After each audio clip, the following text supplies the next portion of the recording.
안녕하세요, 이경태입니다. 오늘 학습하는 부분은 FHRP 두 번째 시간 벌처 어드레스와 디폴트 게이트웨이 이 부분입니다. 저희가 수강생이나 비수강생 분들하고 커뮤니케이션을 좀 자주 하기 위해서 수강생 분들 같은 경우는 매일 2시간에서 3시간 정도 현업에서 생기는 문제점, 학습하다가 궁금한 거 또는 개인적으로 상담하고 싶은 거, 이직이라든지 이런 것들 다양한 것들이 있겠죠. 이런 것들을 하루에 2시간에서 3시간 라이브로 계속 상담을 진행을 하고 있고요. 그런가 하면 멤버십 회원분들 같은 경우는 목요일마다 서로 간의 멤버십 회원들끼리 모여가지고 우리가 어떤 교육을 진행했으면 좋겠다, 이런 의견들을 제시해주며 거기에 맞춰서 교육 과정을 진행을 하고 있습니다. 그거 외에 오픈 커뮤니티라고 해서 한 달에 한 번 수강생뿐만이 아니라 비수강생 분들까지 같이 한 자리에 모여서 여러 가지 의견을 듣는 그런 시간을 갖고 있어요.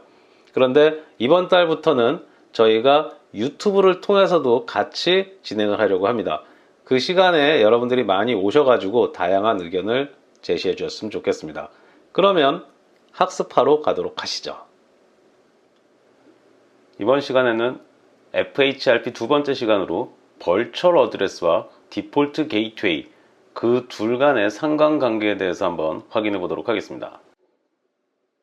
다음과 같이 PC는 10.10.10.1을 게이트웨이로 설정한 상태에서 ARP 테이블에 디폴트 게이트웨이 맥 어드레스가 AAA로 잡혀 있는 상태예요.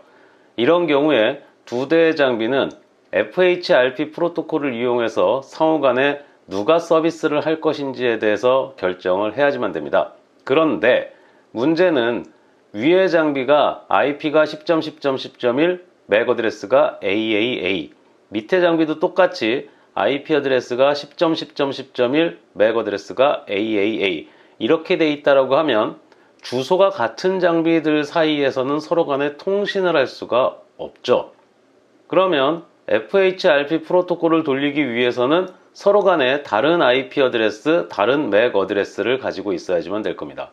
그래서 위의 장비가 10.10.10.2라는 IP 어드레스, 맥 어드레스는 BBB, 그리고 밑에 장비가 10.10.10.3 IP 어드레스, 맥 어드레스 CCC, 이렇게 서로 간의 IP 어드레스와 맥 어드레스가 다른 주소를 가지고 있어야지만 돼요.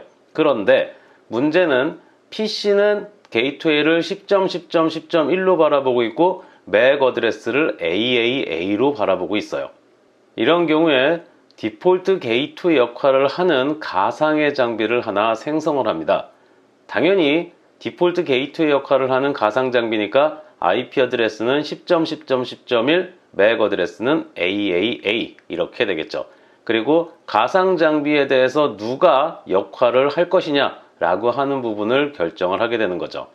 이 상태에서 먼저 용어에 대한 정의를 간단하게 정리를 하면 리얼 IP, 실제 IP란 얘기죠.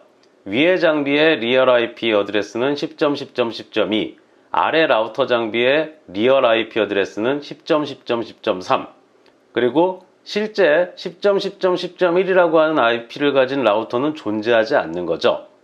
누군가가 그 역할을 대신 수행할 뿐인 거예요.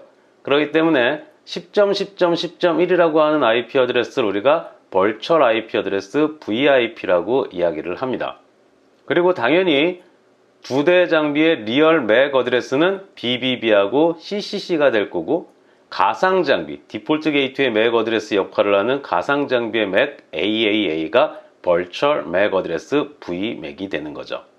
이렇게 먼저 가상 장비의 IP와 가상 장비의 맥을 어떤 걸 사용할지를 결정한 후에 자기네들끼리 네고시에이션을 해서 한 장비가 그 역할을 수행을 하다가 그 장비가 장애가 발생을 하게 되면 다른 장비가 그 역할을 수행하게 되는 거죠. 우리가 여기서 디폴트 게이트웨이 역할을 한번 살펴볼 필요성이 있습니다. 외부에서 패킷이 들어오게 되면 거기에는 L3 헤더가 있을 거고 L2 헤더가 있을 거예요. 그런데 L3 헤더를 전부 다 뒤져봐도 소스 데스티네이션 IP 어드레스 전부 디폴트 게이트웨이의 IP 어드레스가 아니죠. 소스는 패킷을 발생시킨 장비의 IP 어드레스일 거고, 데스티네이션 IP는 목적지, 실제로 맨 마지막에 도착해야 되는 장비의 IP 어드레스일 겁니다. 그러니까 L3 헤더에는 디폴트 게이트웨이에 대한 정보가 하나도 없어요. 그러면 디폴트 게이트웨이에 대한 정보는 어디에 있습니까? 그렇죠. 레이어 2 헤더의 데스티네이션 맥 어드레스, 이 부분이 디폴트 게이트웨이의 유일한 정보인 거죠. 그러니까 실제로 맥 어드레스에 대해서만 처리를 할 수 있다면 벌처 IP에 대해서 정보를 자기가 가지고 있지 않아도 되죠. 벌처 맥에 대해서 처리만 할 수 있으면 되는 거죠. 그러면 벌처 IP는 왜 필요합니까? 벌처 IP는 ARP에 대해서 응답할 장비가 필요하니까 벌처 IP가 있는 거죠.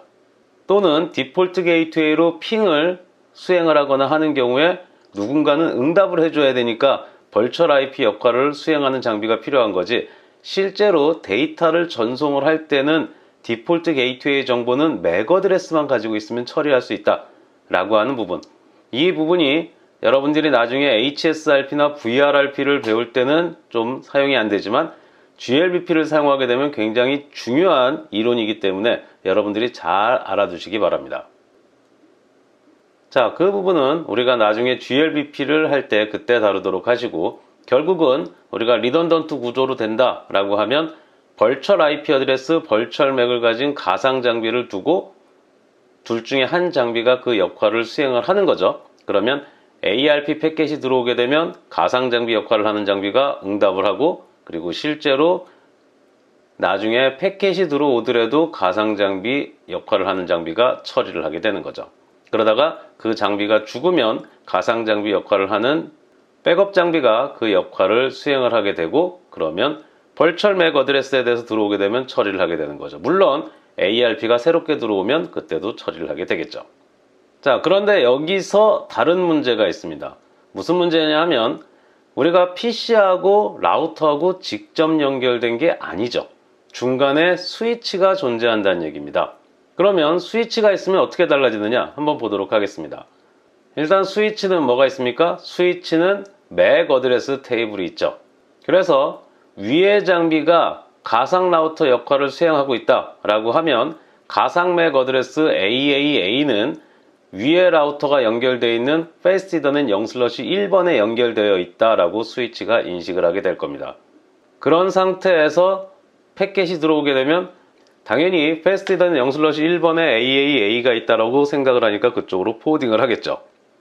그러다가 실제 위에 장비가 다운되게 되면 해당 장비랑 다이렉트로 연결되어 있는 인터페이스는 다운이 될 거고, 그럼 해당 인터페이스로 학습된 맥 어드레스는 다 사라지게 되겠죠. 그러면 위에 장비가 죽은 다음에 맥 어드레스 테이블이 사라지게 될 테니까 다음에 패킷이 들어오게 되면 해당 맥 어드레스에 대한 정보가 없으니까 나머지 포트로 플로딩을 하게 될 거고, 플로딩을 하게 되면 다음으로 가상 장비 역할을 하는 아래 장비가 그 플로딩에 의해서 응답을 해주게 되겠죠. 그때 응답을 할 때 소스 맥 어드레스를 가상 맥 어드레스인 AAA로 응답을 하게 되면 맥 어드레스 테이블에 새롭게 학습이 되면서 문제없이 통신을 할 수가 있게 될 겁니다. 그런데 여기서 또 다른 문제가 발생을 합니다. 스위치가 한 대만 있는 게 아니라 스위치가 여러 대 연결되어 있는 경우죠. 그런 경우도 마찬가지로 패킷이 들어오게 되면 처음에 위의 장비가 가상 장비 역할을 하고 있다고 하면 당연히 패스트는 0/1번 포트에 맥 어드레스 AAA가 연결되어 있다고 생각을 해서 그쪽으로 포워딩을 하겠죠. 그런 상황에서 똑같이 위의 장비가 죽습니다. 그런데 이제는 아까랑 달라요. 왜 아까랑 다르냐? 아까 전에는 스위치가 라우터하고 직접 연결됐기 때문에 라우터가 죽었다는 것을 인지를 해서, 왜? 해당 인터페이스가 다운되니까. 그래서 해당 맥 어드레스가 삭제가 됐는데, 이제는 스위치 두 대가 서로 간에 연결되어 있고 뒤에 있는 스위치는 라우터랑 직접 연결되어 있질 않아서 저 테이블 정보가 사라지지를 않고 그대로 유지가 되는 거죠. 그러면 그 다음에 패킷이 들어왔을 때 어디로 처리합니까? 그쵸. 그 다음에 프레임이 들어오면은 그것을 계속 패스트는 0/1번에 있는 줄 알고 그쪽으로 포워딩을 하게 될 겁니다. 그러면 서로 간에 통신이 안 되겠죠. 언제까지? 맥 어드레스의 에이징 타임이 지나서 저 맥이 플롯이 돼서 사라질 때까지 계속 위쪽으로만 전송을 하게 될 겁니다.